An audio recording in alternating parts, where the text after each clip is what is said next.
इस वक्त एक बड़ी खबर आ रही है। एयर इंडिया ने 10 केबिन क्रू मेंबर्स को सस्पेंड कर दिया है। संशोधित नीति के खिलाफ भड़काने का आरोप है इन पर। विरोध करने के लिए दूसरों को भड़काने का आरोप है और कमरा शेयर करने की जरूरत का विरोध किया था इन्होंने। All India cabin crew association का विरोध, संशोधित नीति 1 दिसंबर से प्रभावी होगी और इस नीति का विरोध किया था और दूसरे को भी विरोध करने के लिए उकसाने का आरोप है। सवाल है कि जो नियम है, क्या जो कमरा शेयर करने का नियम है, उस नियम का विरोध करने पर 10 केबिन क्रू मेंबर्स को सस्पेंड किया जाना सही है? सस्पेंड की वजह जो बता रहे हैं आपको, संशोधित नीति के खिलाफ दूसरों को भड़काने का आरोप है, कमरा शेयर करने की जरूरत का विरोध किया। अगले महीने विस्तारा का मर्जर किए जाने से पहले एयर इंडिया ने केबिन क्रू मेंबर्स के लिए संशोधित नीति लाई है। एयर इंडिया की संशोधित नीति 1 दिसंबर से प्रभावी होगी। इस नीति में उड़ानों के बीच के खाली समय के दौरान कमरा शेयर करने का प्रावधान किया गया है।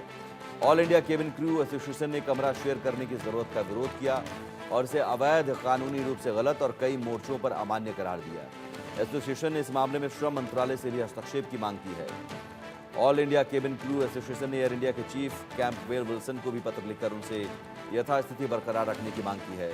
साथ ही औद्योगिक न्यायाधिकरण की पवित्रता और औद्योगिक विवाद का सम्मान करने का आग्रह किया है। दरअसल घाटे में चल रही एयर इंडिया को जनवरी 2022 में टाटा ग्रुप ने अधिग्रहित कर लिया था और तब से यहां कई बदलाव किए गए हैं। एयर इंडिया और विस्तारा में कर्मचारियों की कुल संख्या लगभग 25,000 होगी। इनमें से लगभग 12,000 केबिन क्रू मेंबर हैं। 1 दिसंबर से केबिन एग्जीक्यूटिव और अल्ट्रा लॉन्ग हॉल उड़ानों का संचालन करने वालों को छोड़कर सभी सदस्यों को रुकने के दौरान कमरा शेयर करना होगा। अल्ट्रा लॉन्ग हॉल उड़ान के दौरान केबिन क्रू मेंबर्स को लेओवर के दौरान सिंगल रूम मिलेंगे।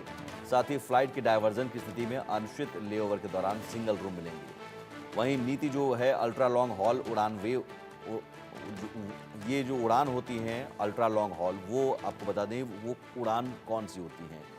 दरअसल जिनके उड़ान की टाइमिंग 16 घंटे या उससे अधिक होती है उसे अल्ट्रा लॉन्ग हॉल उड़ान कहते हैं। एयर इंडिया उत्तरी अमेरिका के लिए ऐसी उड़ान संचालित करती है।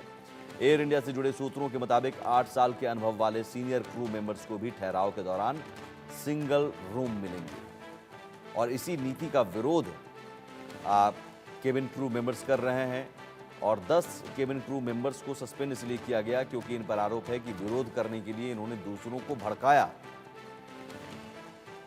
तो all India cabin crew association भी इसका विरोध कर रहा है। संशोधित नीति का जो नीति लागू होने वाली है और इसके मुताबिक जो कमरा अब तक सिंगल दिया जा रहा था लेओवर के दौरान या फिर 2 फ्लाइट के बीच गैप होने पर, अगर होटल्स में ठहराया जाता है तो सिंगल कमरा दिया जाता था, लेकिन अब कमरा शेयर करने की कहा जाएगा।